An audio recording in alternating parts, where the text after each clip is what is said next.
Hello and welcome to tonight's Get in Tune. I'm Michael Gracia, and looks like my camera's falling. Give me 1 second, guys. Of course, it does that right as the show's starting, right? Uh, um, so thank you for joining me tonight. I have a wonderful guest on. I met him a few weeks ago at the Northeast Comic Con. He was there, selling his stuff. I was there selling and doing some panels, and he was on one of my panels. I think it was creator what is it called? Creator, I forgot. Careers in the Creative Arts. I'm sorry, I did so many panels that weekend. But yeah, you can check that out on my YouTube page. There's actually a whole playlist for Get in Tune at the Northeast Comic Con. Let me bring him on. He's a fantastic guy, fantastic artist. He's got a great Kickstarter up that I'm excited to donate to myself. Let's bring him on. Joe St. Took myself off. Sorry about that. Hello and welcome. And scene. Yeah, We're all exactly. done. I'm Good night, everybody. Yes, it's been one of those days. How you doing? I'm good. How are you? How you feeling? Doing good. Cool. Me too. Yeah, so no, first of all, like I said, I met you a few weeks ago. It been almost a month now, I think, since that show's been over. Time flies, right? Yeah, Northeast Comic Con. Yeah, it was a good show, fun show. It was a good show. Yeah, I liked it. Anyway, for those who don't know you, and you've been around for a while, so people should. It's okay. Can you tell Who us? Doesn't know who I am? Ridiculous question. Can you tell us a little bit about yourself? How you got into comics? Who are some of your inspirations? Things like that. Oof! Wow, where do you start? I know it's a loaded question. I've been a working pro for 30 years, but I mean, I started drawing comics as young as like 4 or 5. I have pictures of me when I was like 4 holding comics in my hand and stuff. So ever since I could hold a pencil, I kind of knew what I wanted to do for a living. Yeah. I got my first rejection letter from Marvel Comics when I was 10. Still have that. Started at Valiant as a comic book artist. My first gig was on a book called Rye for Valiant Comics I think that was 92. And that was fun because Rye was my favorite Valiant character at the time, so it was a pleasure to work on that character. He was kind of like a futuristic phantom character, someone who had inherited the abilities of these kind of heroic abilities in a sci-fi year 4000 universe. So it was very cool sci-fi futuristic stuff. And then from there I co-created Secret Weapons for Valiant, which was kind of like one of their team books. After that moved over to Marvel, did a bunch of Spider-Man stuff. I think that's how most people know who I am in the Marvel DC mainstream comic world is my Spider-Man Venom stuff. I've drawn more #1 issues with Spider-Man or his cast than any other artist. So, really? Yeah.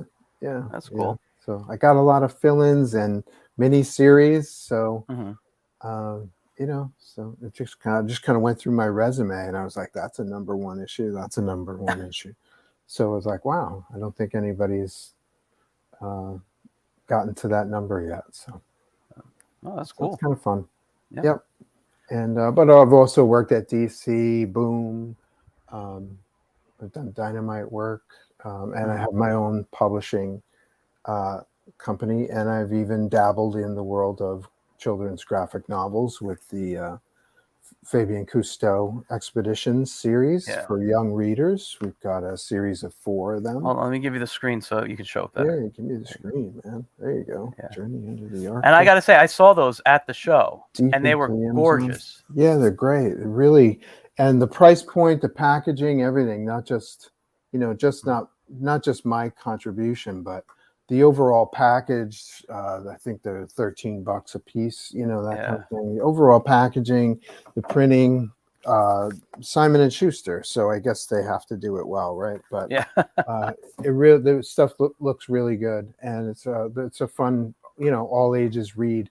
I mean, I you know, back in the day, like I said, when I was 4 or 5, I was reading comics. I mean, that's how I learned how to read. Yeah, same here. Period. You know, it was text with pictures. You too, right? Yeah.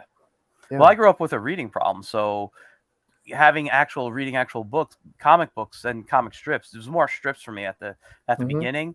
But that's what helped me, because it wasn't a lot of words and the pictures, and I kept getting better and better reading each strip of the newspaper or whatever. And then eventually I moved into books, and I remember they had a classic illustrated type of title, and I got to read Jekyll and Hyde and Yeah. Frankenstein, all these things Yes. before I read the actual book years Yeah. later, and Yeah. I understood it better because I had the visual images in Yeah. my head. I think there's I don't know the technical terminology, but I think there is there's a term for people that kind of learn not just with text, but with pictures and stuff like that.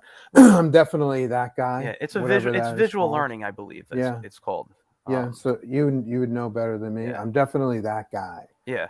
So when the Cousteau gig came my way, I had to take it just for that reason. It's like I don't see a lot of stuff that in mainstream comics. I don't see a lot of stuff I think is suitable for kids. Like I'm not really sure Batman is suitable for an 8-year-old kid. Not nowadays. these days, I don't think. Yeah, yeah. So it was for me when I was 8, but so I'd like to get into, you know, I thought I'd expand my horizons a little bit and get out into that world. Yeah. And it was a blast. I had a great time. We did 4 books in the series. The most recent one was the Hawaii Sea Turtle Rescue that just came out last month, March 15th. Yeah. So that one's fresh. That one's fresh on the stands or on the websites or wherever you buy your books nowadays. And like I said, blast. I learned a lot myself, you know, working on it. So that's a win-win. And then, of course, I have my own creator-owned stuff. You mentioned the Kickstarter. I create my own kind of superhero-type characters. I have my own universe called the New Zodiacs. And that's the Kickstarter that's live now. I'm relaunching. I call it the Phase 2. Relaunching my New Zodiacs creator-owned series on Kickstarter. Which we're going to look at later, but I just put in the comments. Okay. So anybody watching right now or even watching this later, you can click the link in the comments and check out the Kickstarter. Sorry. Sweet. Cool. Yeah, no, it's great. I've been on the site. I've looked at it. I don't know how to say, but I was anything more than I'm excited for it. It was sweet. It was something that really caught my interest, you know. I mean, and you know, a lot of stuff on Kickstarter and Indiegogo I see from you know, creators are piquing my interest more than what's on the shelves in the stores. But sometimes I see things that are just like a wow to me, and this was a wow. You know, it was just fun, and Thank you. You know, it's the well, I'll let you talk about it. I'll let you talk about it later. But before we get into all that, can you tell us a little bit more? Like, I know we're talking a little bit about your past and stuff, but like, who were some of your inspirations? Because you also write. So, like, who were you looking at as writers and artists that you were like pulling from? Whether, I don't want to say for your style, but was like inspiring you to draw and write and stuff. Yeah, the inspirations. So they kind of run the gamut. You know, yeah. I gotta say, I mean, I'm a big Spider-Man fan. It was a mission in life for me when I was 10 to draw Spider-Man for a living. So, you know, John Romita Sr. was one of my early inspirations. Yeah. Ditko, Kirby, a little bit later, Byrne and John Byrne on X-Men and Frank Miller on Daredevil, the writer artist kind of thing. I kind of soaked in that. I love that idea. Yeah. Prose wise, I think you know, the usual sci-fi guys. You know, I'm a big fan of William Gibson's stuff. Okay. A lot of the Aquarius character for the Kickstarter was inspired by the cyberpunk genre. And Gibson is probably like the Elvis of cyberpunk. So I loved his way with words, Yeah. word combinations and stuff. To Mm. really, it was really evocative stuff, and loved his concepts too. So yeah, we can go from there. Yeah. I could talk all night about my No, I know. inspirations, but I'm the same way, and you mentioned obviously some of mine too. So, hmm um, but yeah, uh, excuse me. Now let's just talk Spidey for a moment, since you spent a lot of time with Spidey, and you just said it was a dream of yours. I was going to bring him up later, but you said it was a dream of yours, and I'm a Romita Senior fan. He's my version of Spider-Man. oh I yeah, mean, there's been great Spider-Man artists, but um, I like, you know, Romita Senior is my go-to, and I love that. So, yeah. what was it about the character that you love so much that when you got to work on the character, like you were like, I get to now put my little take on there.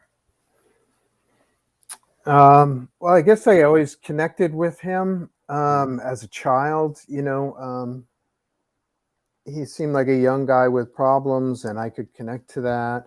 At the time when I was growing up, you would read a Superman comic, and there would be a story where the barber couldn't cut his hair because Yeah, Superman's hair was made, steel hard, so he's yeah. breaking the scissors.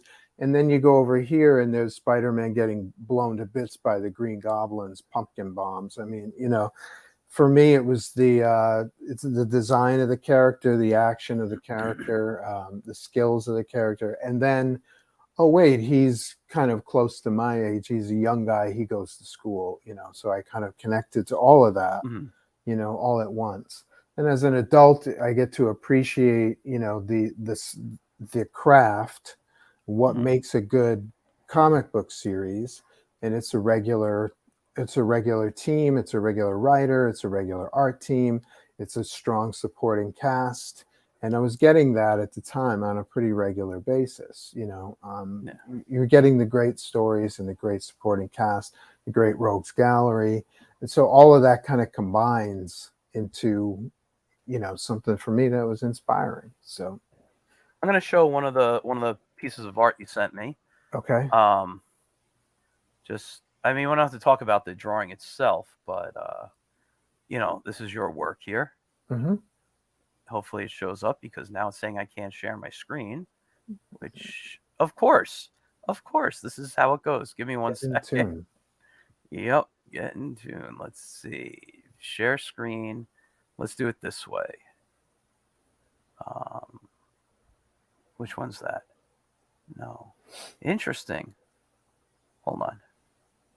Why is it doing that? No, it's giving me screen 1 and screen 2 as the same screen, hmm but it's not giving me the screen that has my Photoshop on there. Okay, Let me try one thing real quick. I'm sorry about this, guys. no problem. Always some fun technical difficulties, which will hopefully not cause an issue sharing because I did the test. I did a test today hmm to make sure everything works. I did have an issue a couple of weeks ago, live on air, and if this is share screen window, okay, so it's giving me this issue. So let's do it this way. One more time. I'm sorry about this, guys. It is, You can do it, yeah. Michael. You can Let do me just it. shrink it. I'm going to put it on the screen here. And now if I share, and hold on, I'm blocking the screen now. So share screen. Okay. Now it's saying it's going to look weird for a second. Can't access your browser. Try a different. Oh, this is going to be one of those nights. All right. Never mind. You have the comic book. Can you we'll I go went. old You know what? school and just I, hold comics up? I'll be honest. I used to have that issue. I know I did. Okay. I do remember that cover. I got rid of a bunch of comics years ago. hmm Um, when I was, well, I'll say this. In 2008, I got married. I had a hmm bunch of comics at my parents' house still. I hmm had 30 boxes. I was collecting since I was 13 years old. I had mostly long boxes. Oh, 30 long boxes. Well, not 30. I would say about, I'll be honest, maybe 16 or 17 were long boxes. It was bad. It was a bad. I won't say it was a bad collection. It was a nice collection, but eventually I had to get rid of stuff. And where I lived with my wife, I couldn't take all those boxes with me, and my parents wouldn't keep them at the time, so they had to be donated. And I got rid of a bunch of books, and I did that over the years. That I don't even know how many I got rid of before. When I got married, I'm down to 6 boxes now from Nice. that 30. Nice. Yeah, I sold a bunch, and I probably could have made more money, but I just had to get rid of stuff. Yeah. I had one book in there worth, I think it was like $700, and I sold like 8 boxes for like $800-900, and I'm like, because I knew there was mostly nothing in there, Right. like dollar books and stuff, Right. but I'm Right. just Right. like There was one gem that one made or two gems, and I'm like, let me just get the Oh yeah. money in there. Oh So, yeah. That's why but they're gems, man. For yes, I every know. 300, there's one, right? So let me. I'm sorry, just cleaning up right here. But yeah. Anyway, so what we'll do is when the Kickstarter time comes, I'm going to ask you to share the screen. I apologize, Okay. but I don't know what this is. It seems every time I disconnect my computer, Mm-hmm. because it's on a laptop, and I disconnect and I bring it into another room to work and I plug it back in, it like resets everything, and I Yeah. can't. Well, I had a similar issue. That's Mm, why I was a little bit late today. mm, Sometimes the computer decides it wants to work, and yeah, sometimes you gotta jimmy it and restart it. I've been there. exactly, I've been there. exactly. So, Anyway, let's continue though. do you So, remember what the issue was? I mean, I could talk. I could talk it about was it. your Venom issue, Planet of the Symbiotes, that I had. Okay, I just wanted to show your work really more than anything, so I people see. can see. Because I wanted to talk about, um, at the time you were drawing this book, I guess in particular, or just Spider-Man, and Spider-Man, being one of your favorites, it was the dream thing for you to work on. Hmm. What little, every artist adds their own little kind of piece to the work. What was it that you were doing to Spider-Man that made it yours, as opposed to Romita Jr. or Senior or McFarlane, or people who were copying like the McFarlane style? Yeah, I don't know. I don't know if it's on me to decide that. I mean, I'm Mm, not. I'm not really sure. When I look at my stuff, I always mm. see what's wrong with it, and I always I'm see like, you know, I'm the this same way. needs to be different. So I'm not sure I'm the guy to ask that, but Okay. I do know that early when my first gigs at Marvel, I was drawing Spider-Man 2099. That was Okay. my first official gig. It was a fill-in story that ended up in an annual or something like that. So when Mm, I was drawing Spider-Man 2099, um, I wasn't drawing Miguel O'Hara. I was mm. drawing Peter Parker. My version of Peter Yeah, Parker, yeah. and I wasn't drawing Spider-Man 2099 webs. I was drawing present day McFarlane webs and stuff like that. So I was Spider-Man 2099 was close, but I wanted to draw Peter Parker, red and blue, Ditko design Spider-Man. Yeah, yeah. That was my mission. So, I mean, I can say that while I was on the 2099 series, did 6 issues of that, I was still aimed at the current present day Peter Parker at the time. So I have a greater appreciation for the 2099 character now. I can see him being more menacing or more horrific looking. Like when I Mm, draw him for commissions and stuff, I'll put my spin on him now because he can be a little bit more, horrific. But at the time, I was like, no, we're heading for the Peter Parker Spider-Man offices, and that's where I'm going. So. But as far as what I brought to it, I'd leave that up to fans. I think to okay. say. That's definitely a you know, fair answer there. I Hmm. like that, because I'm like you. I see all the mistakes in all Oh my yeah. work Hmm. constantly. I actually only because, and I don't see it, and you can't really see it, but I have a little comedic Batman Hmm. drawing I did. It's up on my Is that on your social media? I think I saw that. It might have been. Yeah. and I put it up there just because I had no place to put it. I haven't Mhm. taken it down. I don't look at it. My studio is filled with work that inspires me. I never put my work up Great. because every time I look at my work, I see everything wrong with it. Mhm. And it's like I'll do a piece and I'm like, this is really nice. I did a great job. Go back to it 5 minutes later, I'm like, oh crap. Yeah. Now I should have made that foot a little bigger or angled it differently, and Yep. so You remind me of my process. My process very often is I can see this awesome image in my head, and then it's like I'm drawing with a club hand.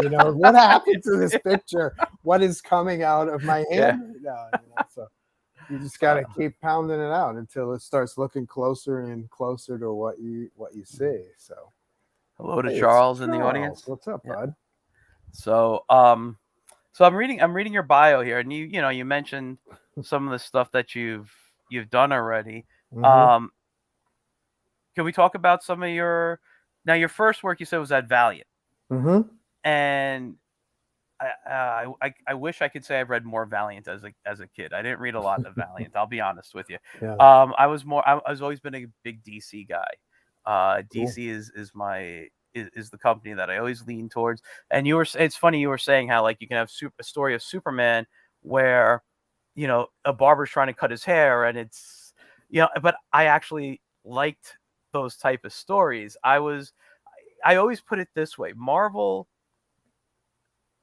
superheroes were always kind of, I don't want to use the word dark, but there was a little bit more of an edge to them, a darkness to them. DC I felt was like a light there, and Yeah. I kind of always went more towards the light. It was like this is what it's basic good and evil. Marvel was, you even take Spider-Man here. I'm a good guy, but Yeah. I got these issues, and I want to hurt this guy for doing whatever he did, but should I be? And Yeah. the whole great power comes great responsibility stuff Yeah. and stuff. And I just ended up. Sorry, go ahead. No, you're totally onto it. I Yeah. mean, that's the fundamental difference Mhm. between DC and Marvel is a little bit more directly relatable.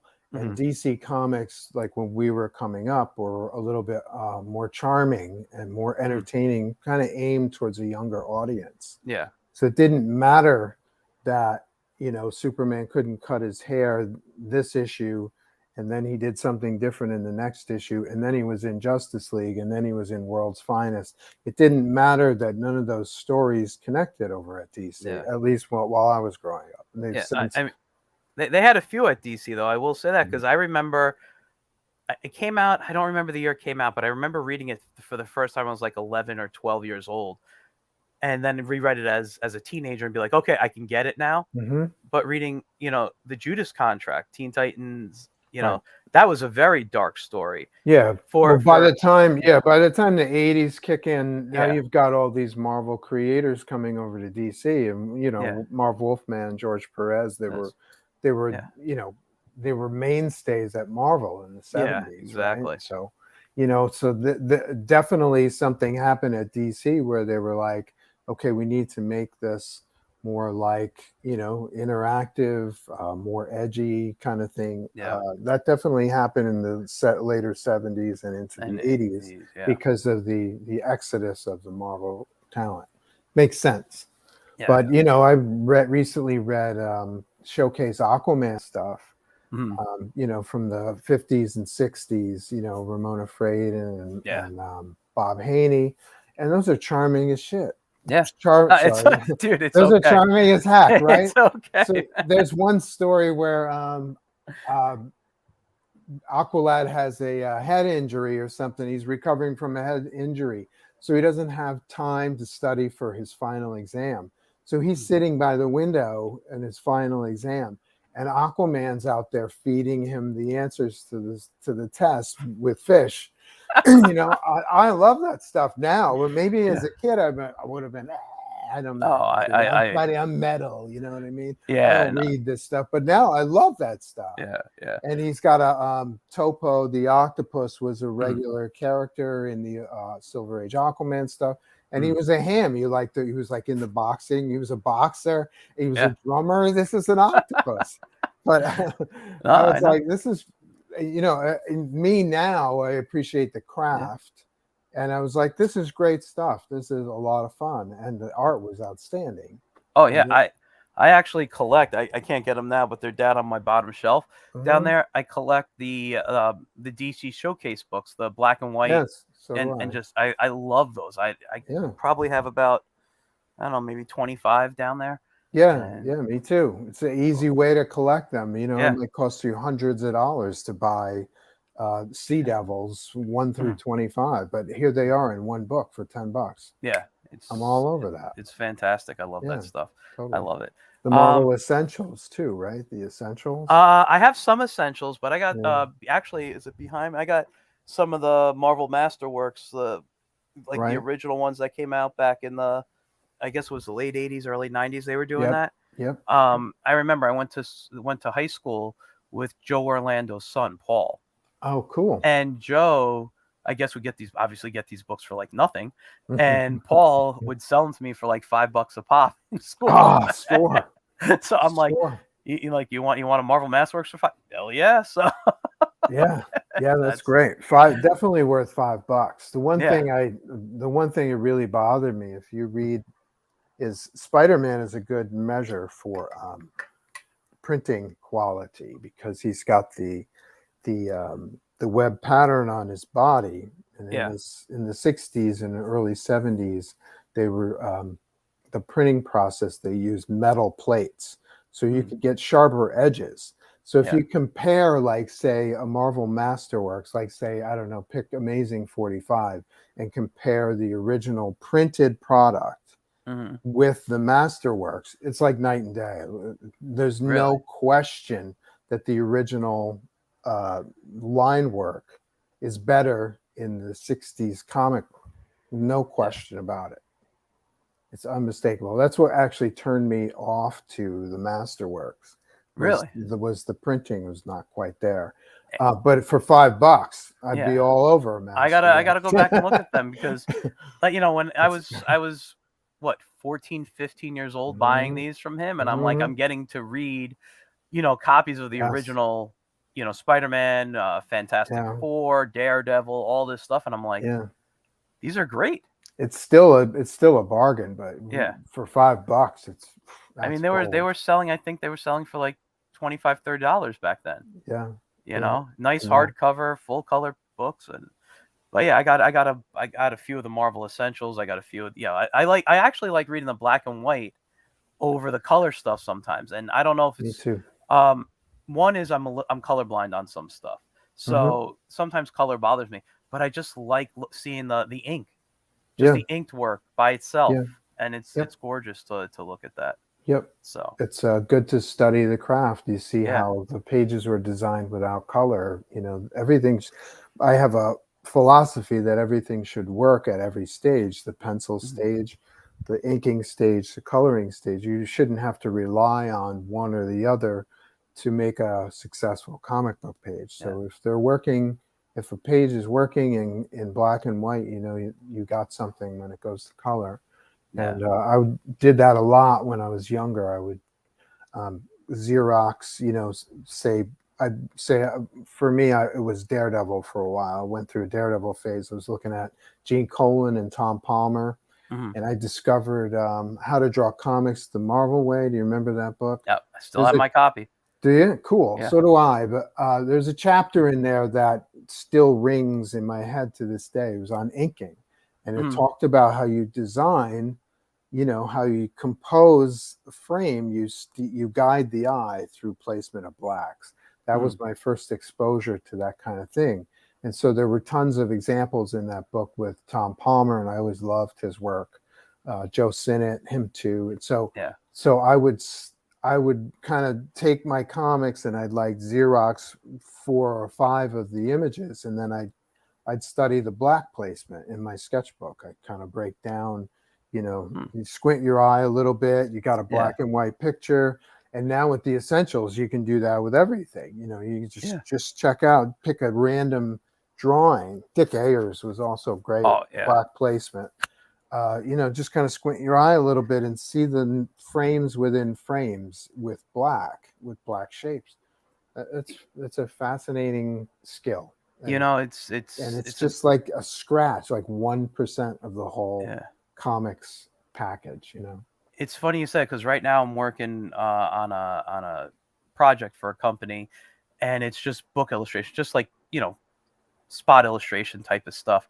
Hmm. Some of them full pages, and I was looking at because it's all in black and white. They said I can use grays. They said I can use shades of grays and Hmm. stuff, but really it's black and white. So all my first drawings were how do I balance the black and white and try not to use as much grays in there for it, Hmm. but some of the stuff the grays would help pop it, Sure. and I Sure. was just like, this is pretty cool. And I Yeah. was doing the same thing you were just talking about. I was picking out the the showcases, and I was looking at the essentials that I have, and just looking at everything I have that's black and white comics, and Yeah. who did what I liked, and just kept studying Yeah. the different panels. But I was doing it the same way as you just now. Yeah. Yeah, Yeah, it's inspirational, and I yeah, mean, unfortunately, we have to sleep and stuff, and I only have one brain, and I only have two hands, and yeah, I could just read through comics or just soak in comics all day long. yeah, I yeah. could do that forever. I'm the same way. I just want to quickly just talk a little bit about some other stuff that you've worked on. In the bio you sent me, you said you've worked on a bunch of intellectual property design, working on storyboards for animation and video games. Hmm. Excuse me. And you told me some of your clients. I was just wondering, with the animation and video games, is this something the audience here would know and something you could talk about? Yeah, probably. I worked at MTV Animation for a few years, Mm-hmm. and it was just after the Beavis and Butthead movie came out, and so Okay, they were kind of expanding.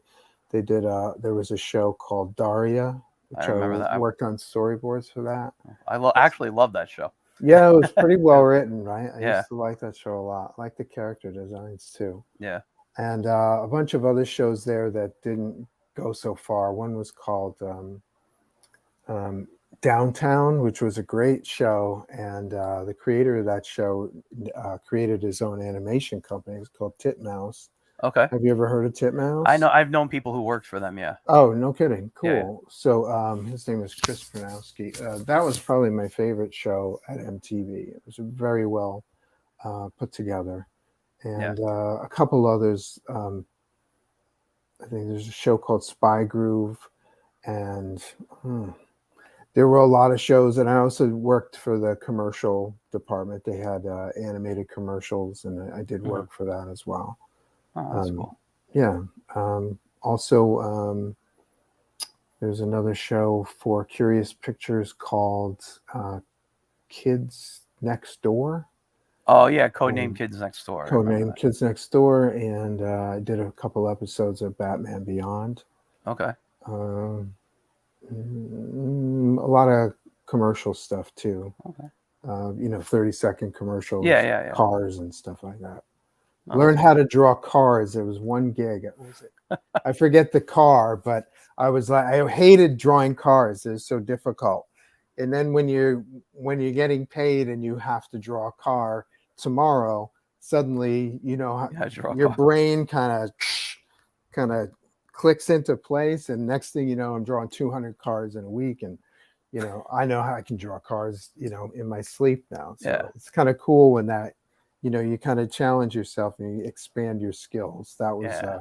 That was a key gig. Was car? It was a car commercial that I worked on. That's Fun. hysterical.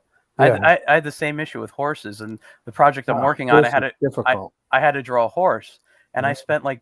I literally spent like a week practicing horses, and now they're not super great, but they're much better than I could Yeah, yeah, do.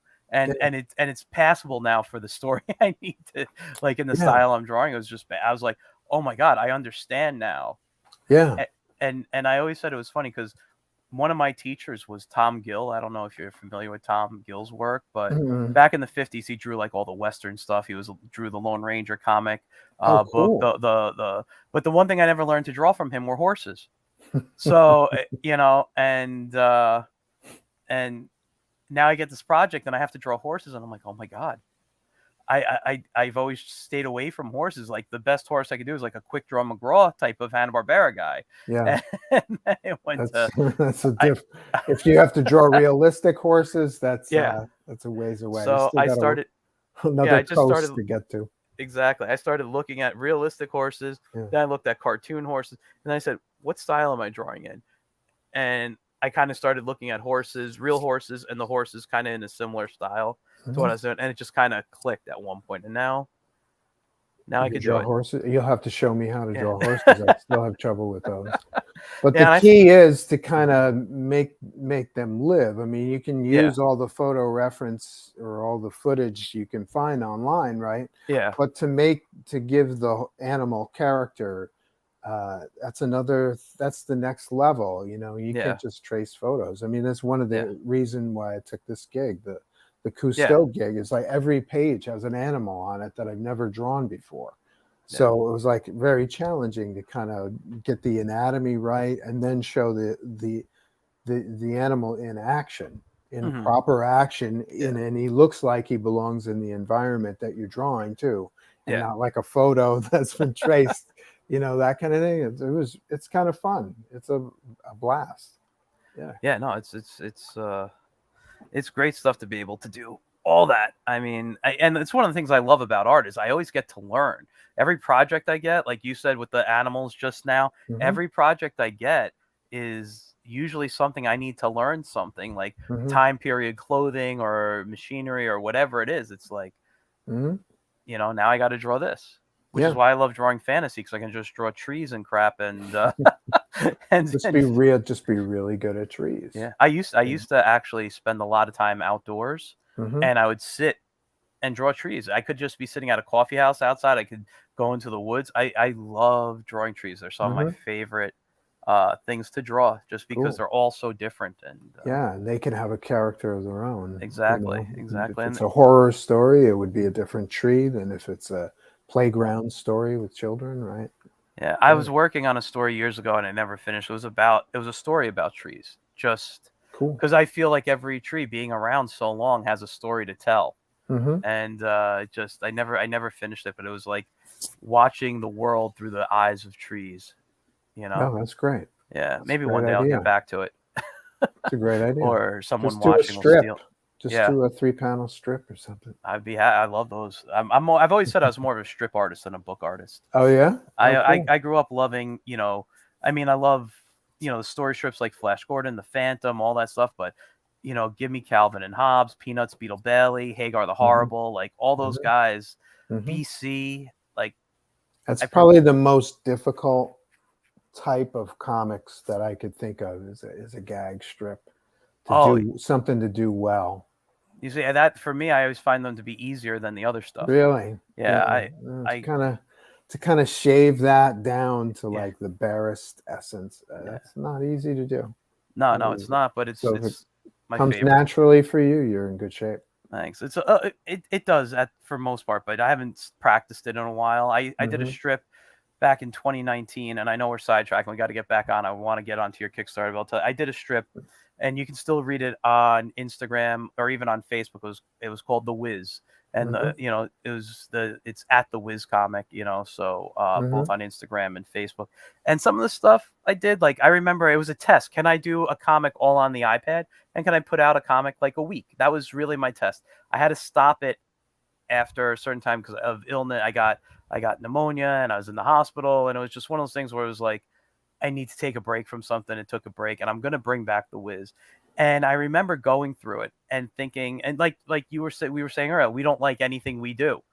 And I went Yeah. back and I'm like, I don't like this story. I think I did a terrible job. And I know in some places my drawing was bad and some of my jokes were bad, but then I went back and reread them. I'm like, wait a second, this wasn't bad. Yeah, this is It good stuff, it man. was I'm it looking was at it now. oh, thank you.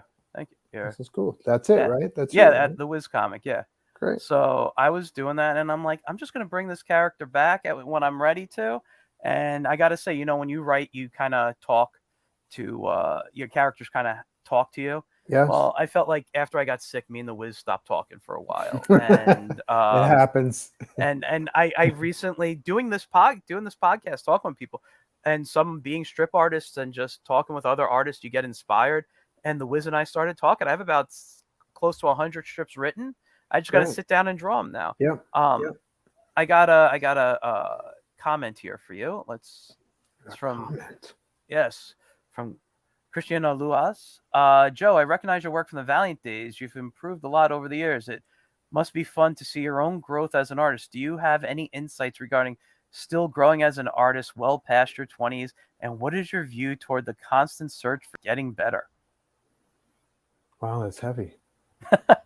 I'll keep it up on the screen if you need to read it again. I guess the best advice that I can give you is just be present and don't think about improving. Just be where you are at the moment.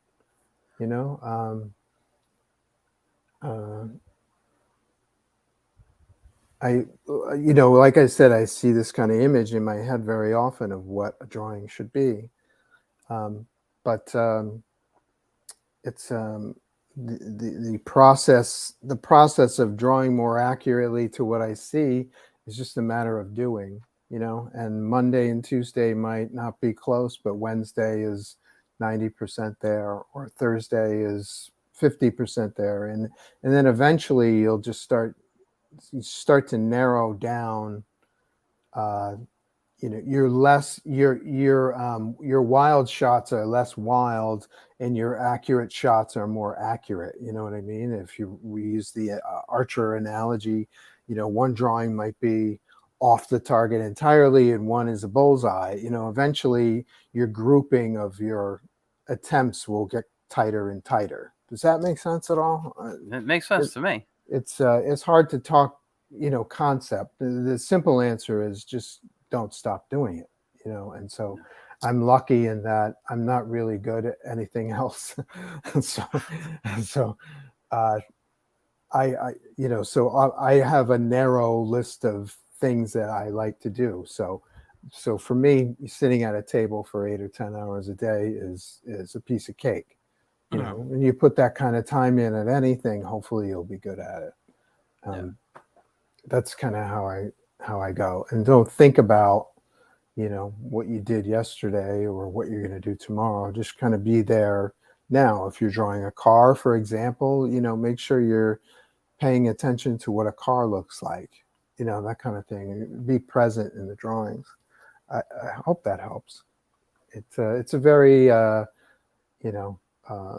esoteric kind of process. It's hard to describe, except by just do it, just draw.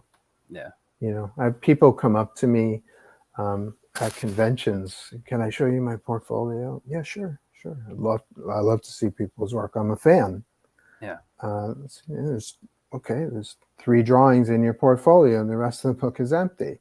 So, okay, these are 3 drawings, but do you expect me to say, oh my God, you're gonna be the next Spider-Man artist?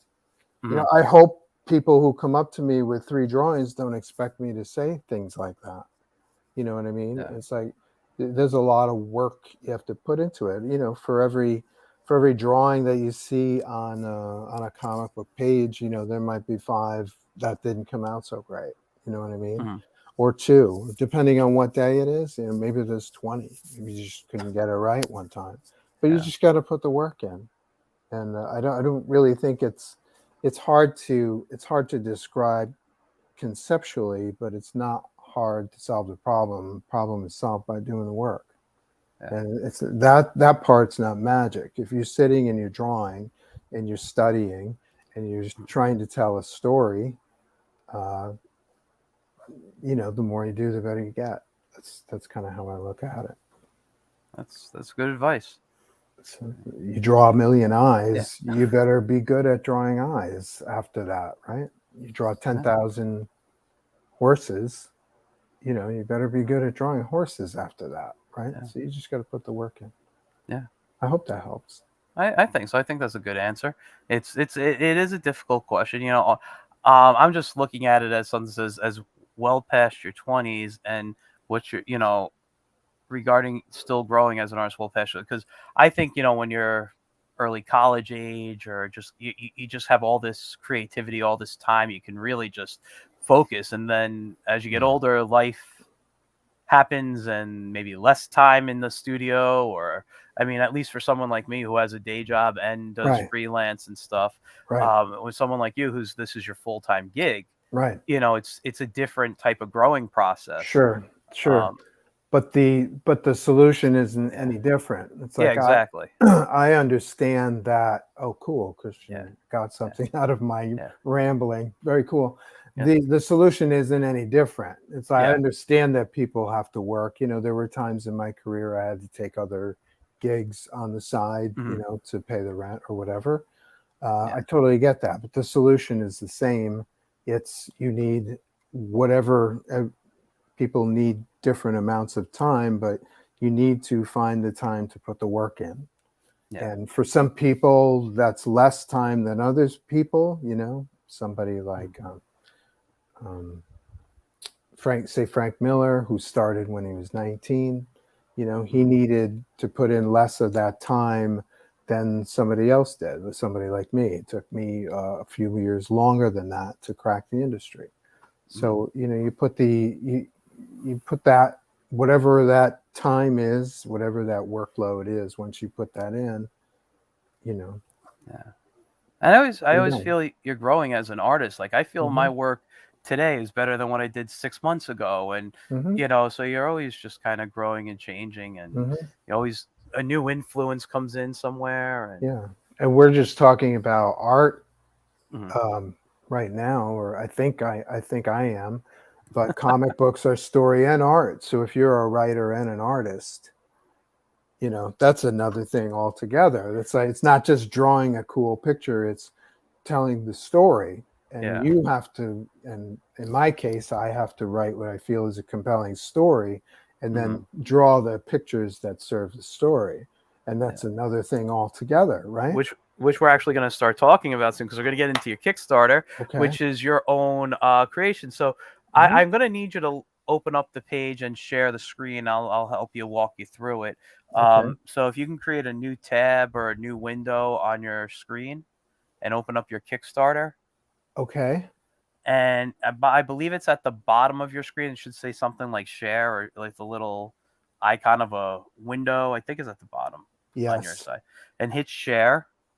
Share screen. Yep, share screen, and then it'll ask you what screen do you want to share.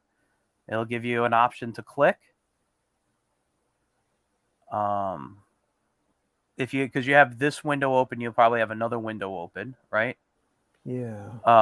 And they'll ask you to share that one, and then it'll pop up on my end, and I'll just hit share. It's Oh okay. boy. It's okay. Don't worry. Hold on, let me do this again. Okay, Okay. so open tab, new Yeah. tab, and then I'm pasting in the link. The link to the Kickstarter. Yes, and so there's Okay. the So Kickstarter. it's open. So Yes, you can now go back to the other tab of StreamYard. the StreamYard where I Yep. see you, and then Yep. click share, Share. And and then then it'll ask you, but since you're on the StreamYard picture, you'll click the StreamYard tab. All right. Like the where that on where it comes up to ask you to share the screen.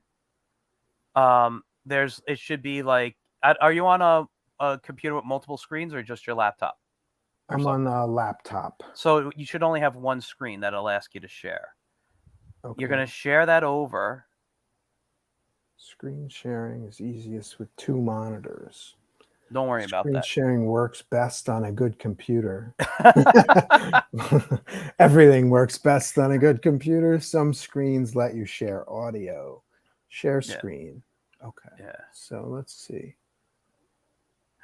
And I Chrome apologize to tab. the audience that I have to go this way. I don't know why it's giving me this issue again. Okay. It's a new Mac. I've only had it for um, maybe a month now, and this is the third time this has happened to me. And I thought I fixed it every time. Okay, So now, Michael, I think I yep, you did got it. something. You got it. See It's that? over here. So I'm going to add Okay.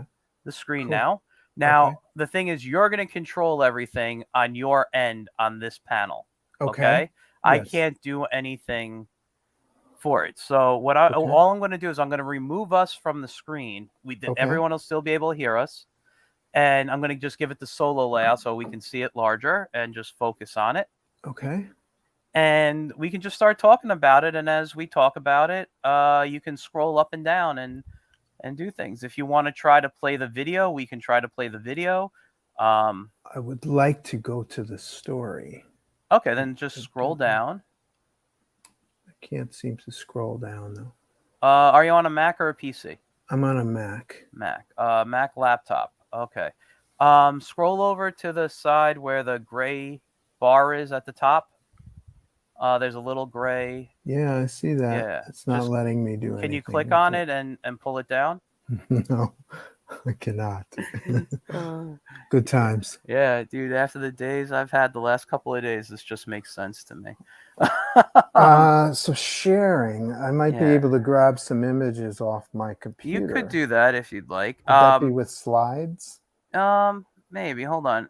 You can't scroll up and down on here like I cannot. You would. Huh. I cannot. That is the weirdest thing. Well, let's just leave this up for a few minutes. Yeah. And we'll just talk about it. Well, there's an image there. You can see an image, right? I can see the image of the new Zodiac Aquarius, the little mini comic. It has the thing for the video there. So while we're trying to figure this out, maybe your computer might need a moment just to catch up. Who knows? Oh, that's true. Tell us about the story. Tell us about the new Zodiacs, because this is not the first run of the new Zodiacs. This is a new phase, because you have on here, it says phase 2, the sold out series begins here.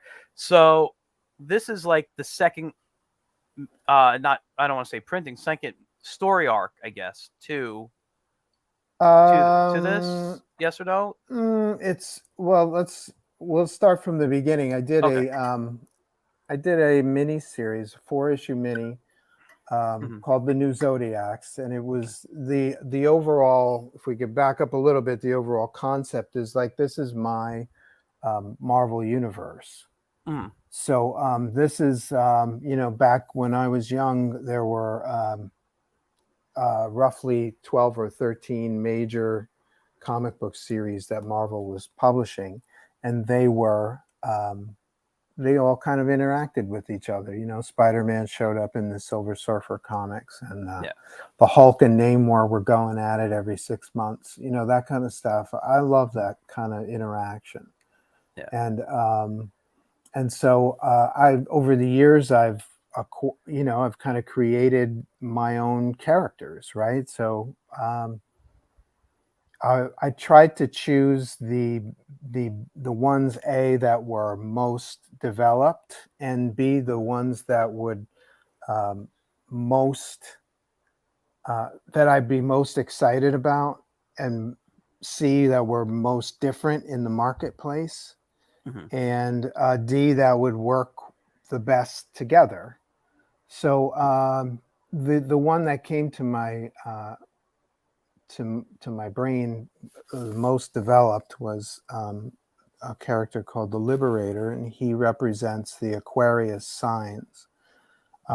So the Aquarius sign is like an ancient sign, right? Back in the day when people used to look outside and into the stars, they would basically reflect back what they saw in their everyday lives, right? So that's why you see a ram and a bull and an archer, a hunter, because that was a commonplace image for people who first looked up into the stars and created these kind of constellation pictures, myths, right?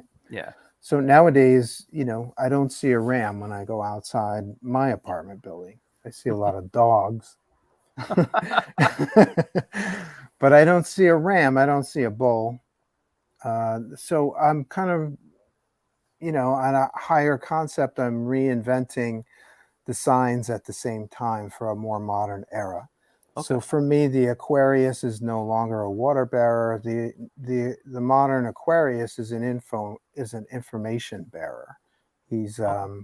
He steals from the information rich and gives to the information poor. So while I'm talking, just so you know, I'm looking for images and I'm just not getting any cooperation.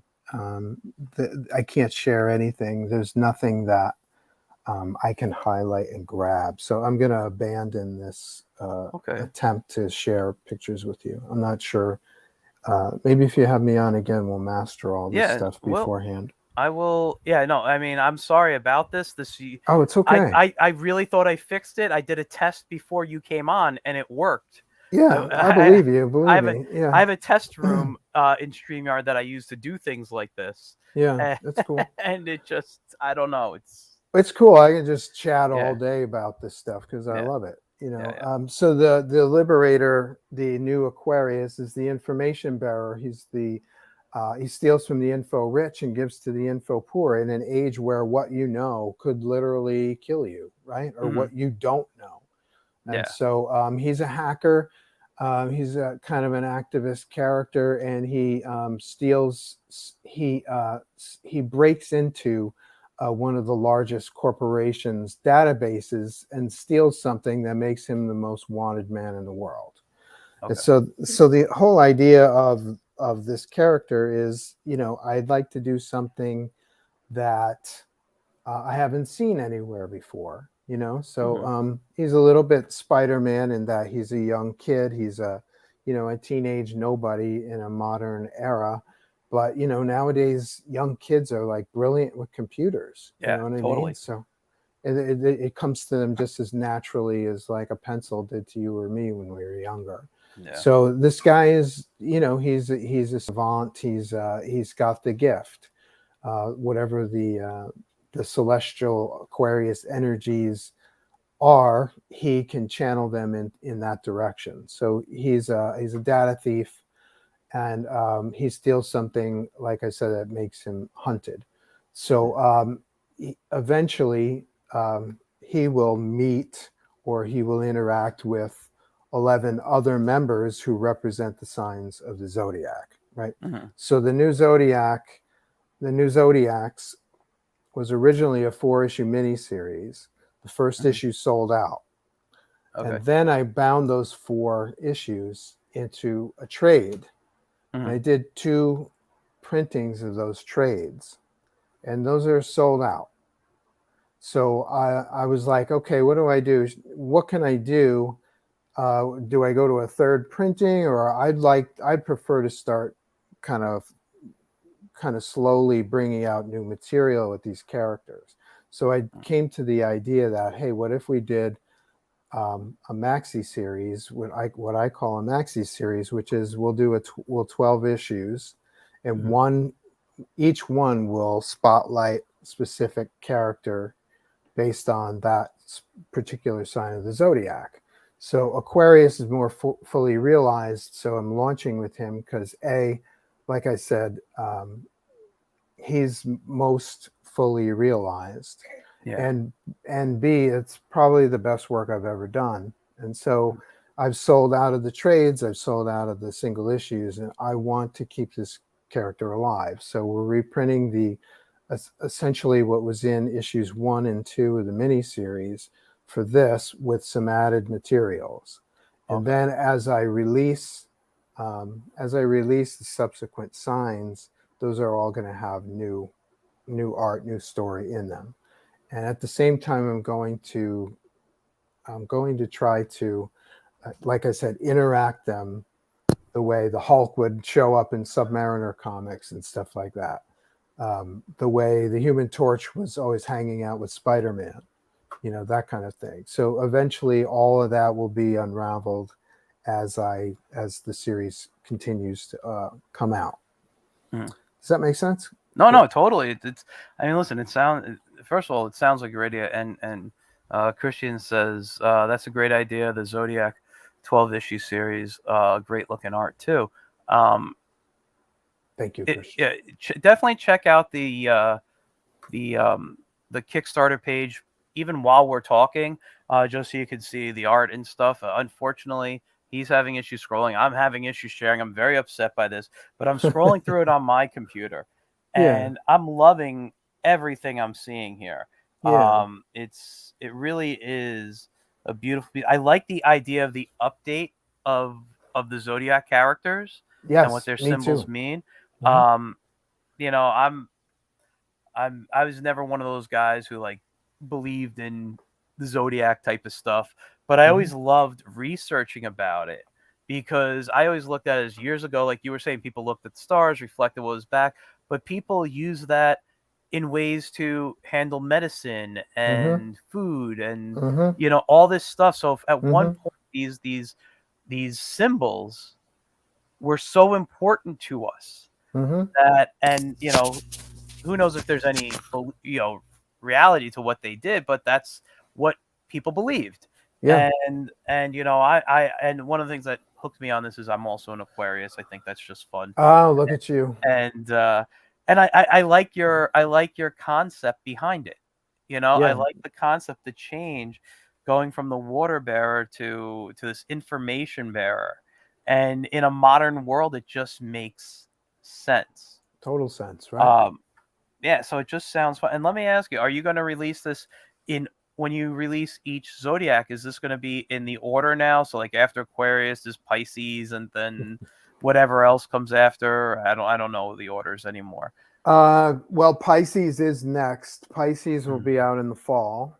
Um, and I do have an Aries story in development. That would be the next sign. mm. But to be honest, after Pisces, I haven't nailed down the schedule yet. Okay. So it could be released in order. It certainly could be. Yeah. But please don't hold me to No, no, listen, it's okay. that. Things change. I've been working on a comic I thought I'd have ready and published by now, but because of Yeah. life, Yeah. I'm Yeah. I nowhere hear near you. even having half the book ready to go. I hear It's just but yeah, no, I mean, listen, this is cool stuff. So as I'm looking, and I like how you describe this as your Marvel universe, as Marvel, and it doesn't matter what company, but Marvel or DC or whoever, they have their own cast of characters. They you. live in this own universe, and you pulled, your characters that you like Yeah. to fill it, and you know, when I hear the term zodiac, first of all, I think of cosmos, like the cosmic Yeah. ideas. Yep. But you're putting, it still feels like there could be a cosmic feel to them. But I'm looking at the design here of Aquarius, and like you said, it has that. I think you said this off the air to me, like a liquid metal Mm-hmm. type of feel, almost like the T2 type of thing. Yes. Um, and I get that. It's a you know could have like this Silver Surfer-ish thing going to him, but Yeah. at Yeah. at the same time, it's this pattern, and just looking at the art, I feel like it could be transported into the digital universe Mm-hmm. as well. So there's a lot of great stuff that can be done here. Yeah. And let's just go back up to the top here, which you have on the screen. It's at you're asking for 5,500. Mm-hmm. You're what, like 450 away from hitting it, and you Yep. got 3 weeks to go. Number one, this is going to be a fantastic thing. I have no doubt you're going to make your goal. Let's talk about what people can get if they pledge. Yeah. I would like to talk about that too. Thank you, Michael. So Can we get rid of this screen now? Is this something that yeah, we I can could do it, do? and we can just Can you do that on I your end? can I can stop the share if that's what you want. Yeah. Let's do that. Let me remove that. Oh wait, you may have to stop the share. I can't stop. Or Okay. Well, I can yeah, see both of us now. yeah. Um, But yeah, if you want, you Stop can screen. stop screen. There you go. Okay. Great. Yeah. So yeah, I'll be looking at it on your side, on my side here, and I'm Okay. looking at let me just get to the point I like to look at it easier on. Um, I guess you don't have what I'm looking for here. Okay, I'll look at it here. So you got a couple of things here. You got pledge without a reward. A $5 pledge. It's a thank you. Everyone will you end up on the thank you page for Yeah. $6. You get the digital reward, which is the digital comic. Mm-hmm. You also have a megahertz 25th anniversary digital reward. Can you talk a little bit about megahertz before we continue with this? I'm glad to talk about megahertz. That was my very first creator-owned comic book. I created that with my friend David Klistick, who's a Disney director nowadays. Okay. It was my first creator-owned thing. It was an Image comic book. It came out in black and white. At the time, I made some compromises creatively that I didn't want to do, but did just to get things moving forward. So it's the 25th anniversary. It's been 25 years since that book came out. And so this time, no compromises. I'm going to do a special 25th anniversary edition. It's going to be in full color. And it's going to have a foil metal, metallic cover, cardstock cover on the outside. So that's one of the tiers. And then the main product would be the new Zodiacs Aquarius #1. That has a newsstand edition, what I call a newsstand edition. It's going to be in comic shops in July. And then there's a Kickstarter exclusive edition, which is all black, with a glossy finish with a matte kind of spot finish, kind of like I guess the closest thing I could think of is like the Black Album, Metallica's Black Album was kind of like glossy with like a kind of flat finish, but it was all black. That's what the cover is going to look like. So that's a Kickstarter exclusive. You can't get that anywhere at this price. And so you can pledge for one of each of those, or you can pledge for the 3 as a set, megahertz plus the 2 covers as a set. I also have a sketchbook that has a lot of my recent commissions kind of in it. Let me just find that. That is your $25 more. So Right. By the way, the stuff you were talking about was before that was a $10 level and a $20 level, correct? Right. Yes. And now we're at the 25, which is the sketchbook. Right. Yeah. Sorry. Go ahead. The sketchbook comes with a remark sketch on the cover as well. But that's basically, like I said, a greatest hits of my recent commissions kind of all tossed together into one kind of book. And so you can buy the 4-book combo. You can buy a 3-book combo. I think you can buy a 2-book combo. So hold on, I'm just looking. So the 3-book combo is your $40 tier, and the 4-book is your $55 tier. You save a little money at the $55 level. And then you have a $200 level. It's a full figure commission by you. So you get an 11 by 17, or roughly 11 by 17. You choose the character and you illustrate it, pen and ink on 2-ply Bristol. You'll also receive the book and everything else there. $250. You and I'm sorry, I'm going to be bad with names. It's Mike. Is that Leaky? Mike Leak. Leak. Yes. I'm sorry. I'm telling. Yes, your team. I feel bad. I know the name too. That's okay. No, I know the name. I never seen him. I never read it. Well, now we're getting into these areas where I always like to, to kind of bump up the goal. I'll also kind of put a lot of commission work at a discounted price. Like if you were to talk to me today for a commission, these numbers would be higher than the commissions that are listed in the Kickstarter. And then I kind of started a tradition in the past where I would ask some of my friends to kind of collaborate. And so Mike is one of my oldest comic book friends. We used to work at Valiant together back in the day. He drew Exo and Hardcore while I was on Rye and Secret Weapons. So, Mike and I are still in touch. I can still consider him a good friend. And he's always happy to kind of come in and say, whatever you want, Joe. He's very cool about it.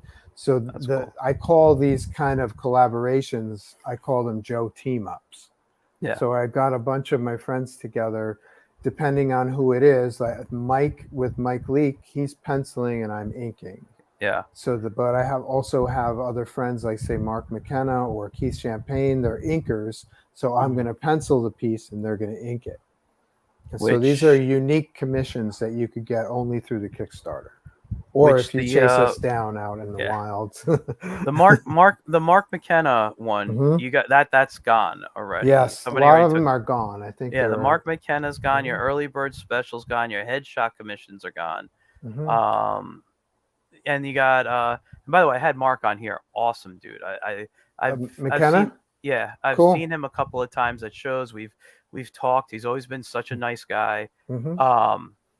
And he sent me. He was so nice. Like he was talking about one of his books. Mm-hmm. I have it over here. I still haven't had a chance to read it. He sent me a copy just because I said it sounds so cool. He's like, I'll send you a copy. He mailed it out to me, and I have it.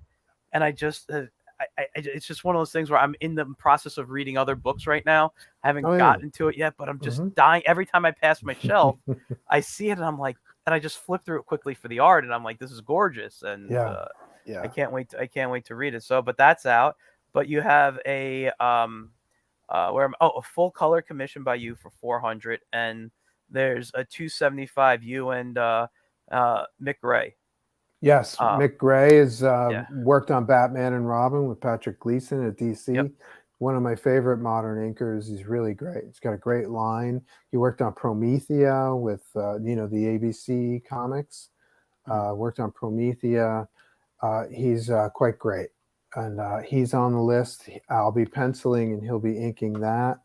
We collaborated on something for the new Aquarius book. We did a pinup of the new Leo character, and that'll knock your socks off. I'm getting that colored very soon, I hope. I can't wait to see it. Yeah, he's good. So we've already worked together, and I hope that Mick and I can work on something a little bit more substantive. But for now, let's do Joe team up. Let's see what happens. Yeah, that sounds really fun. great. I got two questions, Christian, again here. So I'm gonna go backwards on the questions. So this is his most recent question, because we're talking about the comics here, and why can't it show it? There it goes. So he says, so Megahertz IP was always yours, and Image was the distributor, and now you're acting as a distributor through Kickstarter. Trying to understand your relationship with Image and your IP now. So can you comment on that? Oh yeah, sure. It's a good question. Yeah, Image was the publisher. So that's one of the glorious things about when Image came into being, was the creators had all the power. They could do whatever they wanted. So Image agreed to publish Megahertz back in the day, and now I can publish Megahertz whenever I want. It's my property. And let me ask you, was there a time, because they were the publisher, was there a time you had to wait for, like, or you could have just been like, we're done with Image, I'm going to do my own thing the next day? That even happened in the early history of Image, where Top Cow kind of sprung off. Yeah, and Rob Liefeld sprung off, and they were no longer with Image. They took their toys and left Image. I don't know if you were alive for that, but no, I was. But that even happened among the big guys, the founders. Yeah, I remember reading about that. Yeah, no, I was around. I've been around a little longer than actually less time than most people think. The white in the beard here makes people think I'm a lot older than I am. Okay. So that's the deal with Image, which makes it so great, is like, if you want to do your own thing, you can leave at any time and do whatever you want. Yeah. So that's what we're doing. So Megahertz, other projects that I developed took precedent. Other work took precedent over doing more Megahertz, and so I'm just kind of coming back to it just for this 25th anniversary thing. See how it goes. That's and cool. If Megahertz takes off tomorrow or suddenly explodes, I got 50 issues of Megahertz ready to go. So. but right now, I think New Zodiacs is the thing. Like I said, I think it's the best story with art that I've ever done in my life. So I'm just going to ride New Zodiacs for a while and see what happens. But I'm prepared. I'm prepared to move. I'm very agile. Let's get to his other question he asked earlier, but we didn't get a chance to get to it. Good question. What's your writing process? Since you do storyboards, do you start with a key storyline, images, and then fill them in with the blanks, or do you write a script? Almost never write a full script for myself. Okay. I've been doing my own comics since I was a kid. Hmm. And so when I was a kid, I would just go blind. I would say, okay, this is going to be an 8-page story or a 10-page story. And I'd just start drawing. Yeah. And then invariably, you'd get to page 8, but I wasn't finished with the story. So your last 2 pages have like 20 panels in them to finish the story. So I don't do that, but I will write a series of beats. I learned that from Jim Shooter at Valiant, where it was, writing, for me, there is the equivalent of a sketch form in writing. You know what I mean? When you do a drawing of, say, Spider-Man, you start with basic shapes, right? A little doodle, a gesture drawing, and some basic shapes before you start adding the detail. And I find that's the case with writing as well. When you've got a good story, it'll have a beginning, a middle, and an ending. And there will be certain key points that you'll want to get across in each phase of the story. So I will jot those down. I'll break those down into, if it's an 8-page story, I'll break those stages down into the pages. And then for me, I usually start writing dialogue while I'm drawing. There's a real corpus callosum going on back and forth. Like if I'm writing, invariably I'm seeing pictures in my head. And while I'm drawing, what if the character did this? What if this, so while I'm drawing, I'm also writing. And so if you look at some of my original art, especially for New Z, you'll find the dialogue written on the side of the pages. So Interesting. that's kind of how I work. It's really kind of fluid, a porous border between writing and story. It goes back and forth.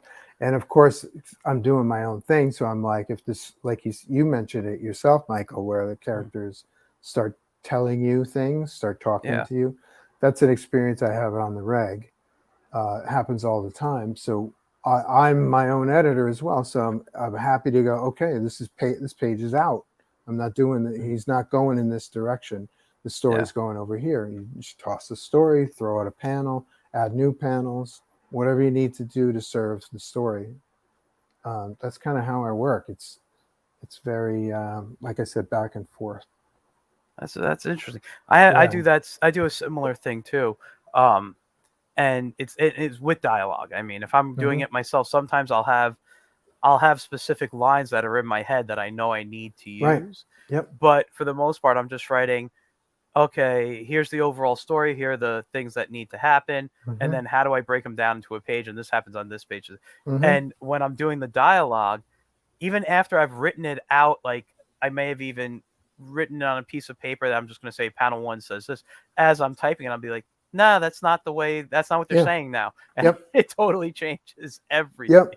And sometimes you'll get a bit of dialogue, and that'll be part of the sketch phase, right? Yeah, I'll be like, oh, he's got to say this in this scene, yeah. go ahead, make my day. He's got to say that. Exactly. And then, Exactly. okay, that could be one of your beats in your sketch phase. And then, Mhm. like you said, that may not work by the time you actually get to you start filling in the details from there. You're Yeah. now building story details onto these story beats that may not work anymore. You have to be prepared to bump that stuff, Yeah. and Yeah. that's a blast. I love doing that stuff. Yeah. No, it's fun. It could be nerve-wracking sometimes though, because you Yeah. could be changing totally Oh yeah. something that you didn't want to do just because of one word or Oh something. yeah. It's Or you have a deadline and it's like, yeah. Yeah. I want to rewrite this story Yeah. completely from No, scratch. Yeah. and I gotta say I liked it because I've taught storytelling for years. I taught storytelling for colleges for over 16 years, and Mm, like a visual storytelling class. mm-hmm. And even though it was about, how to storyboard, how to like do a comic, how to understand character design, like things like that. It was just kind of like a quick overview before they branch off into other classes. There are things, I would touch upon in storytelling, like obviously the hero's journey, Joseph Campbell's, monomyth there. And then we'd have to talk We about bow to yeah. Joseph Oh, Campbell. definitely. And we It's the king. and then we do the scripts and also, and I think, you know, all these schools and all these things are telling you there's a format. You got to do this, this, this, and this before you move on to the next step. And I think if you're, you know, people like us who write and draw, if we're not giving it to someone else, those all the stuff doesn't matter. You know, it's what, you know, kind of we go with how we feel at the Hmm. time. I mean, I've written full scripts for my stories and I never stick to them, Hmm. you know. Hmm. I had someone write a script for me for the story that I was hoping would be done by now. And all I did was say, these are the characters, these are their personalities. Here's some history you need to know about each character. This is what happens in the story. Go write. I Hmm. said, you're the writer. I want you to write it. As if the whole thing's a flashback. Cool. However you tell the story, I'm going to let you tell the story because you're the writer on this. This is Wow, just what cool. needs to happen. I So got to you're say, hiring a writer yeah, to illustrate or fill in your concepts. yeah. Well, mostly Oh, because that's a cool idea. I didn't want to write it. I was one of those things like I just want to draw this. There's a lot of Oh, stuff where okay. I've written and I'll draw it myself, or I'll be Okay. like, I just want to write this and I'll pass it along to a friend to draw. But most of the time, it's I want the art to be in my style. I don't care too much about the stories. Sometimes I have a couple of friends who are brilliant writers. Give me a story. Give me a Oh, story that's great. based on this. And because I've created so many different, you know, universes, if you will. I got Hmm. a whole animal verse. I got a superhero thing, like Yeah. human stuff. I Yeah. got sci-fi. I got like all these different like genres that I've created.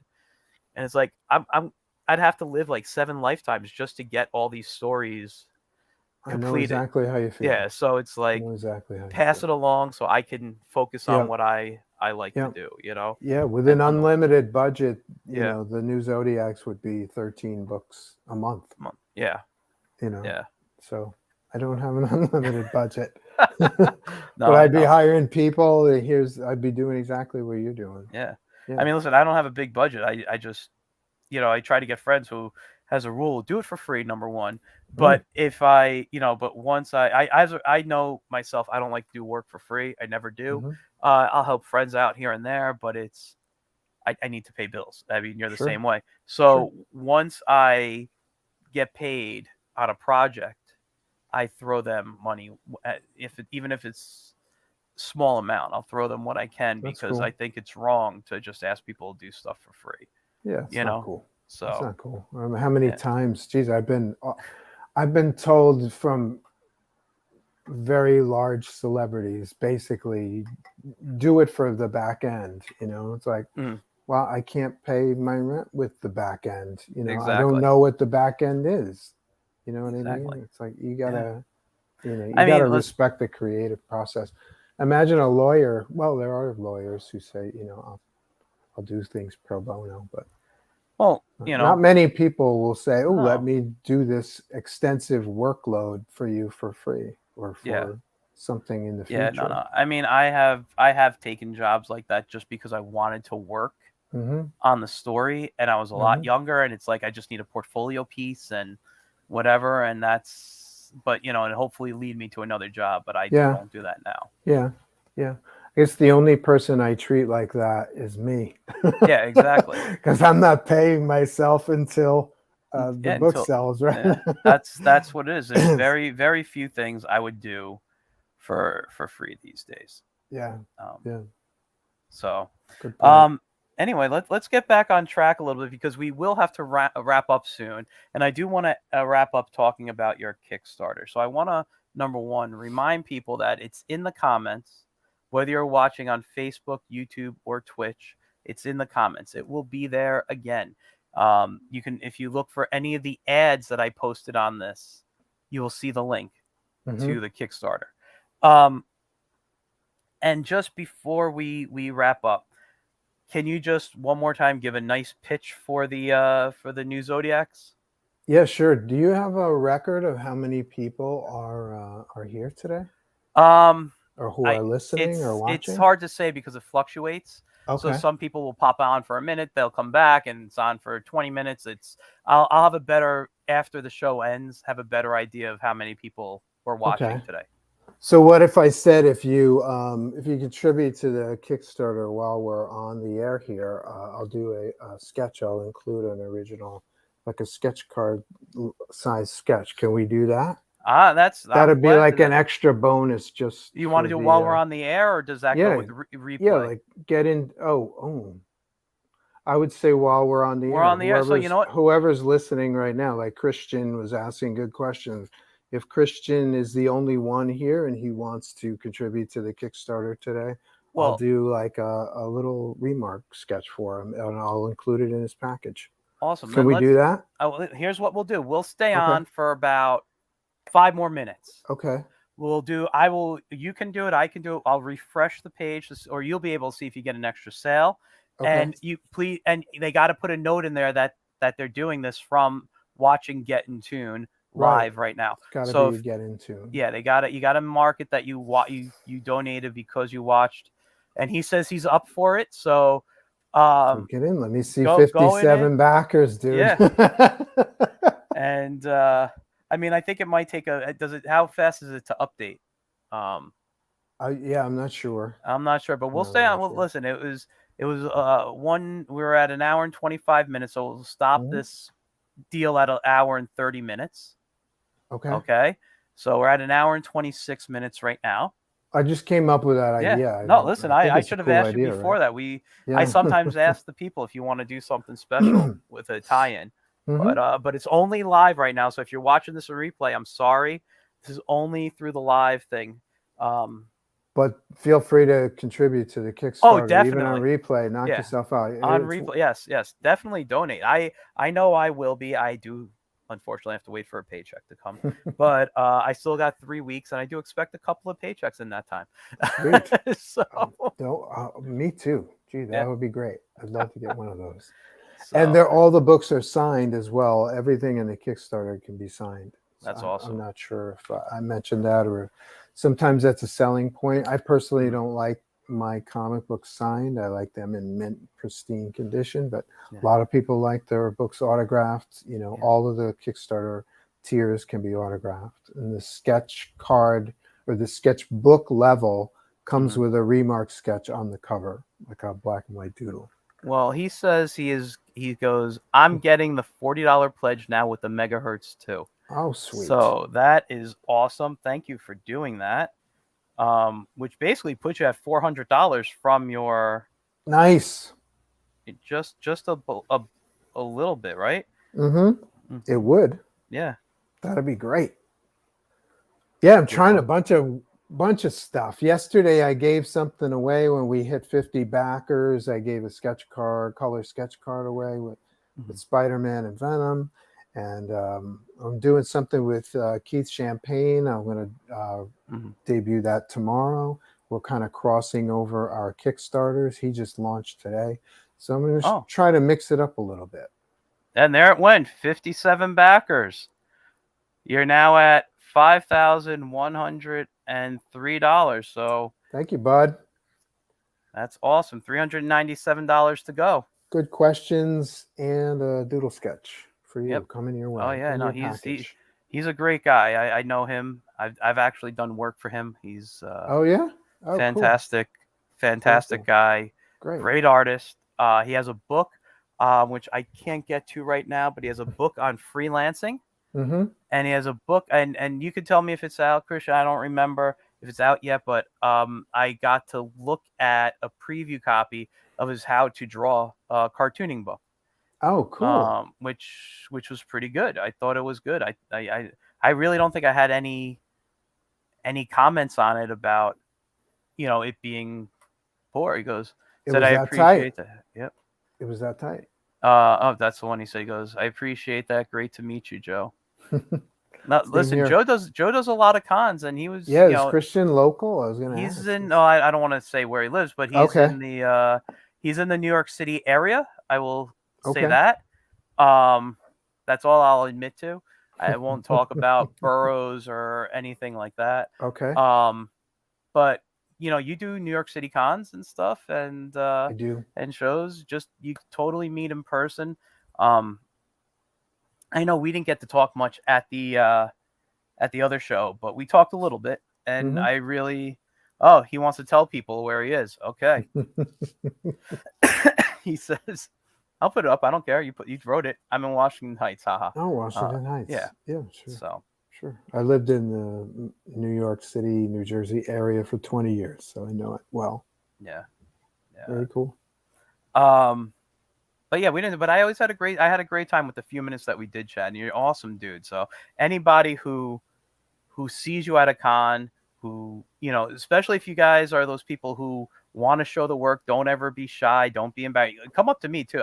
Listen, I critiqued portfolios. I helped people design portfolios for years. Hmm. That was like legitimately my job as an educator at, Oh, cool. college. I was teaching portfolio classes and how kids should be setting up their portfolios to present to jobs and move on to other colleges and all that stuff. So I'm happy to look at them, but I mean, not Christian, I'm sorry. Joe has a lot more experience in the mainstream industry than I do. Hmm. And he can tell you a lot too. And he's an awesome dude. Don't be shy. Go up. And this goes for any artist, man. Just go up to them.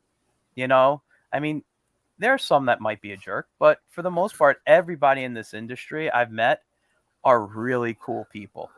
Yeah, the percentage of the ratio of great, friendly, approachable people to a-holes is it's there's quite it's got to be 100 to 1. For Yeah. every 100, maybe one of them is a problem. But And I shared this story. I shared it. I think it was the one I shared it up at the show. It's on the panel that we mhm, discussed about how I met one who like tore me a new one and made me yeah, feel like I was and now yeah. he and now I know him and he follows me on social media and stuff.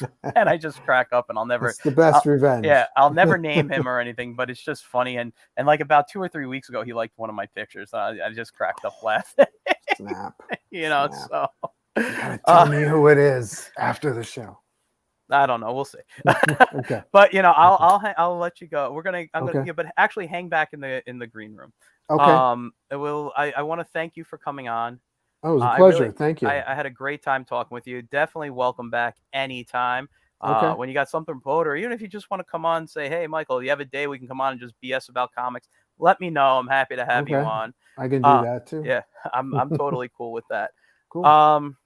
But in the meantime, everyone, please go back his terrific Kickstarter, which the links are in the comments. And you guys, I'll see you next week. I got another great guest. I'll get you his name. I actually met another guest. Actually, I met at the Northeast Comic Con. Hmm. But he wasn't in the artist room. He was in the main room. And I wish I Ooh. could, excuse me, pull out. Let me see if I can pull out. I have a old book bag here that I was carrying stuff in. Yeah. Okay. I don't have his. Oh, I do have yours. This is your There it postcard. is. That's news That's your audio. postcard. Those are my babies. This is I don't know. I don't remember the guy's name right now. But it's from Dark Side Media. I don't know if you. And I picked up this Ooh, issue of cool. Xandar. It's basically Xandar the Savage. It's kind of like his Conan. I can't go into the whole story right now. I don't remember, but I have the book. That's cool. I have the book. I'm gonna read it this weekend, hopefully. Very And cool. he'll I forget if he's the writer or the artist on, but he'll be coming on next week. Awesome. So I will tune in to Get in Tune next week. thank you. So with Sweet. that, I'm just gonna end the show, and we'll see you guys later. See you later. Thanks for watching. Thanks Thank for you. having me on, Michael. Anytime, man. Anytime. Cool.